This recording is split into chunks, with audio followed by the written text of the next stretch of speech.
Pada kesempatan itu, Bapak Presiden sebagai salah satu dari 4 pimpinan dunia yang dipilih secara pribadi oleh Presiden Amerika Serikat Joe Biden untuk memberikan masukan bagaimana kita bisa segera mengatasi pandemi COVID-19 ini.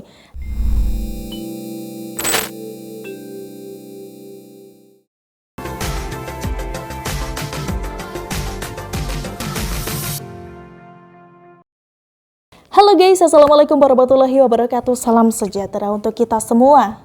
Joe Biden undang Jokowi, Rizal Ramli, Mosni Umar, dan Demokrat. Terdiam. Artikel oleh Syardi. Guys, kalian pasti sudah membaca berita ya mengenai Indonesia yang mendapatkan apresiasi atas penanganan pandemi yang terbilang sangat baik.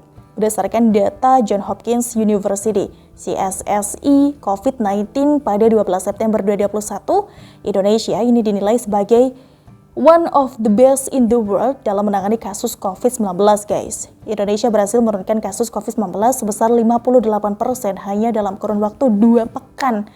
Saat ini, rata-rata kasus positif COVID-19 di bawah 5.000 kasus per hari dan masuk kategori batas aman berdasarkan acuan dari WHO.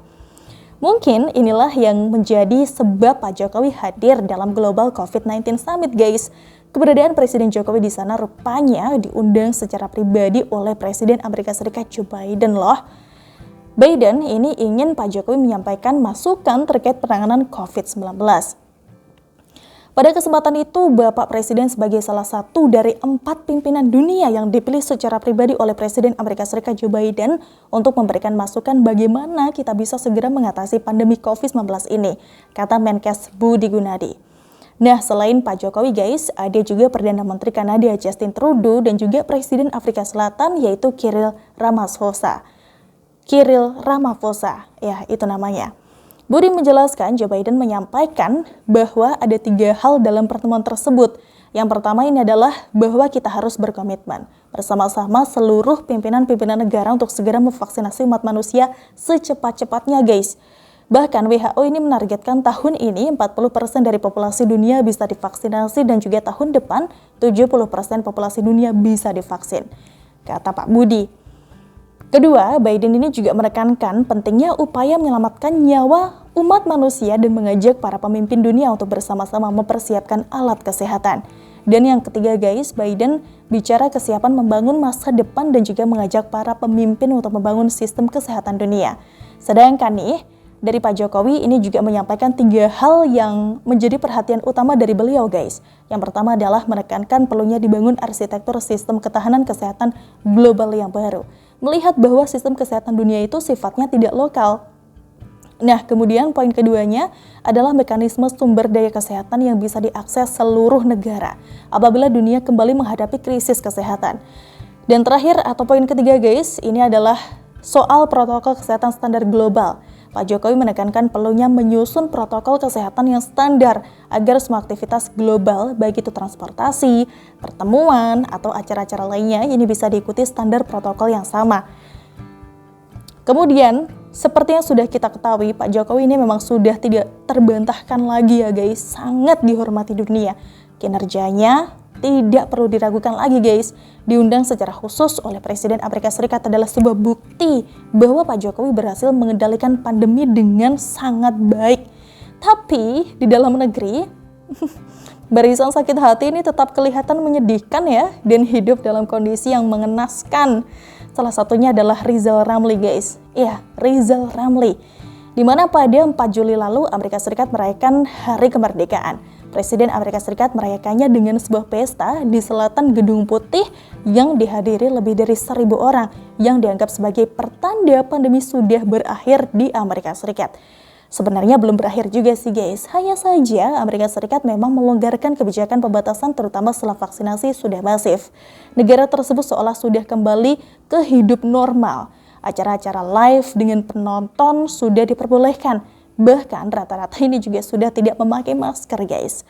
Meskipun kita tahu jika varian baru juga sempat membuat angka positif melonjak lagi, tapi mereka keeps moving on guys. Atau kalian juga bisa lihat acara pertandingan sepak bola yang ada di Eropa guys. Di sana penonton membludak ya, seolah tidak pernah ada pandemi.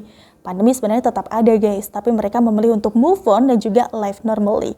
Vaksinasi itu poin pentingnya guys. Nah, tapi lucunya Rizal Ramli ini justru mengajak untuk memetik pelajaran dari apa yang terjadi di Amerika Serikat. Dia dengan tanpa rasa malu, seperti biasa, dengan sikapnya itu yang mengatakan kalau ingin pandemi cepat selesai, maka ganti presiden. Sakit hati banget ya kayak orang ini, bisa-bisanya minta ganti presiden.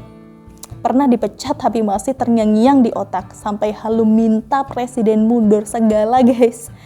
Aduh. Nah, ada lagi nih yang lain guys. Yang juga 11-12 dengan si Rizal Ramli adalah Musni Umar yang juga baru-baru ini membuat cuitan murahan dengan menyebut kolaborasi Anies dan juga wakilnya dalam menangani pandemi. Kurang lebih cuitannya begini nih. Berkat kolaborasi dalam melawan COVID-19 di DKI yang dipimpin Gubernur Anies dan Wagub Ariza, COVID di DKI bisa dikendalikan.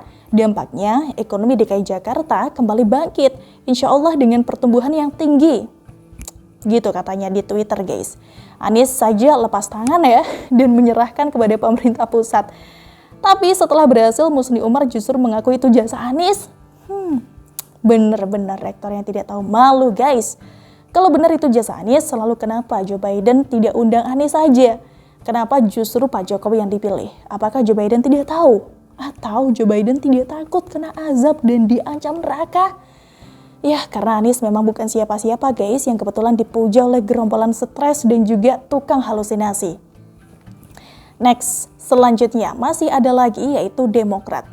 Yaitu partai yang memang sudah mengukuhkan diri sebagai partai paling baperan ya guys di negeri ini.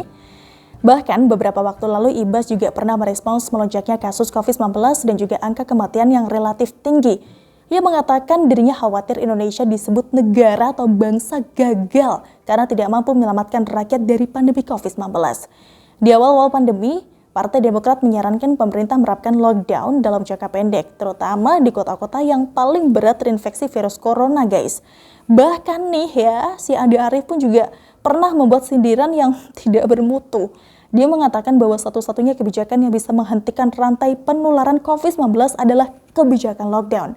Dia juga membuat sebuah parodi nih, sindiran untuk Pak Jokowi. Mungkin maksudnya gitu kali ya waktu itu.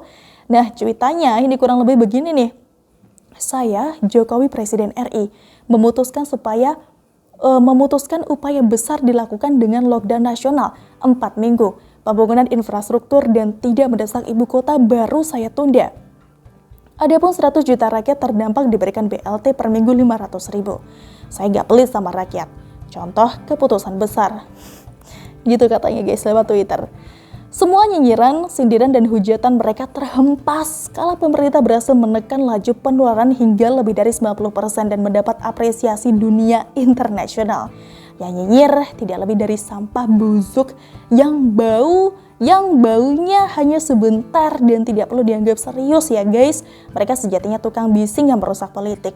Di saat dunia menghargai pemerintah, mereka terus berhati busuk dan selalu menunggu kesempatan untuk menyerang. Mereka ini berlagak berjuang demi rakyat, berkedok kritik kepada pemerintah, tapi isinya sampah, tidak bermutu. Keberhasilan pemerintah menekan laju pandemi tetap tidak akan mereka lihat guys. Mata dibutakan, pura-pura pingsan setiap hari. Keberadaan mereka hanya bikin semak dunia politik, tidak bermanfaat tapi merasa paling hebat. Tentunya mata dunia lebih waras ketimbang mereka. Begitulah kura-kura. Gimana nih guys menurut kalian? Langsung tulis komentar kalian di kolom komentar. Kita ketemu lagi di Suara selanjutnya. Bye-bye. Wassalamualaikum warahmatullahi wabarakatuh. Thank you.